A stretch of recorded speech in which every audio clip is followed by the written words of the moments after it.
নমস্কার, কেমন আছেন? স্বাগত জানাই অপুর ঘরকন্যায়।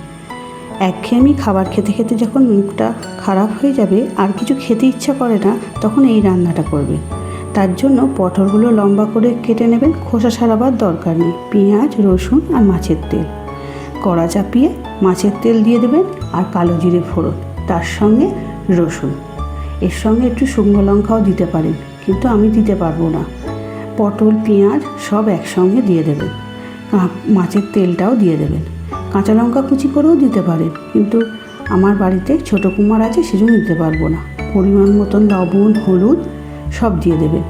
এই সুন্দর করে নাড়াচাড়া করবেন। নাড়াচাড়া করে আর কোনো মশলা লাগবে না, শুধু পরিমাণ মতন লবণ আর হলুদটা লাগবে। আর যারা ঝাল খান সেই রকম ঝালের পরিমাণটা দেবেন। আমি এখানে ঝালের পরিমাণটা খুব কম, গোটা কাঁচা লঙ্কা দিয়ে দেবো, কারণ আমার বাড়িতে বাচ্চা আছে তো, তার জন্য। দেখুন, চাপা দিয়ে ভেজেছি, সুন্দরভাবে তেল ছেড়ে দিয়েছে। এই রান্নাটা সরিষার তেল খুবই অল্প লাগে, মাছের তেলেই ভাজা হয়ে যাবে। এই ভাজাটা দিয়ে ভাত খেতে দারুণ লাগে, আপনার আর কিচ্ছু লাগবে না।